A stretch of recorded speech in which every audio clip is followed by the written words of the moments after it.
ଏବେ ବଡ଼ୋଦରା ସ୍ଥିତ ଟାଟା ପ୍ଲାଣ୍ଟ ଭାରତୀୟ ବାୟୁସେନା ପାଇଁ C-295 ବିମାନ ନିର୍ମାଣ କରିବ। ଆସନ୍ତୁ ଏହା ବିଷୟରେ ଅଧିକ ଜାଣିବା।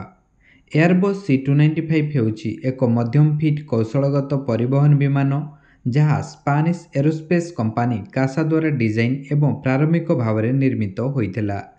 କମ୍ପାନୀଟି ବର୍ତ୍ତମାନ ଏୟାରବସ୍ ପ୍ରତିରକ୍ଷା ଏବଂ ମହାକାଶ ବିଭାଗର ଏକ ଅଂଶ। C-295କୁ ବିଶେଷ ଭାବରେ ସାମରିକ କାର୍ଯ୍ୟରେ କର୍ମଚାରୀ ଏବଂ ମାଲ ପରିବହନ ପାଇଁ ଡିଜାଇନ୍ କରାଯାଇଛି। ଏହି ବିମାନକୁ ସ୍ୱଦେଶୀ ଇଲେକ୍ଟ୍ରୋନିକ୍ ଯୁଦ୍ଧ ସୁଟ୍ ସହିତ ସଜ୍ଜିତ କରାଯାଇଛି। ଏହା ବ୍ୟତୀତ ଏହା 71 ସୈନିକଙ୍କ ପାଇଁ 9 ଟନ୍ ପର୍ଯ୍ୟନ୍ତ ପେଲୋଡ୍ ବହନ କରିବାକୁ ମଧ୍ୟ ସକ୍ଷମ ଅଟେ।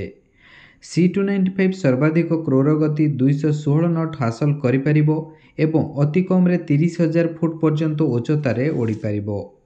ଏହା ଛୋଟ ଏୟାରଷ୍ଟ୍ରିପ୍ରୁ ମଧ୍ୟ ଉଡ଼ିବାକୁ ସକ୍ଷମ ଯାହା ଏହାକୁ ସାମରିକ କାର୍ଯ୍ୟ ପାଇଁ ଅତ୍ୟନ୍ତ ଗୁରୁତ୍ୱପୂର୍ଣ୍ଣ କରିଥାଏ। ଏହି ବିମାନକୁ ଚିକିତ୍ସା ସ୍ଥାନାନ୍ତର, VIP ପରିବହନ ଏବଂ ଏପରିକି ଯାଞ୍ଚ ପାଇଁ ବ୍ୟବହାର କରିବା ପାଇଁ ପୁନଃଉଦ୍ୟୋଗ କରାଯାଇପାରିବ।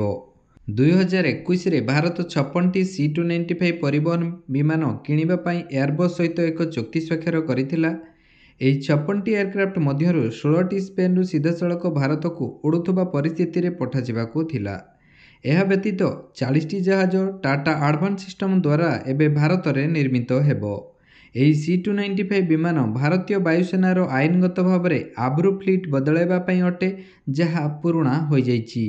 ଏହା ଘରୋଇ କ୍ଷେତ୍ରରେ ପ୍ରଥମ ମେକ୍ ଇନ୍ ଇଣ୍ଡିଆ ଏରୋସ୍ପେସ୍ କାର୍ଯ୍ୟକ୍ରମ। ଅଗଷ୍ଟ 3 ତାରିଖ ଦିନ 16ଟି C-295 ବିମାନ ଭାରତକୁ ମିଳିଗଲାଣି ଏବଂ ଆଉ 40ଟି ବିମାନକୁ ଟାଟା ଦ୍ୱାରା ଭାରତରେ ନିର୍ମାଣ କରାଯିବ। ଦେଖାହେବ ଆଉ ଏକ ସୂଚନା ଭିଡ଼ିଓ ସହିତ। ଧନ୍ୟବାଦ।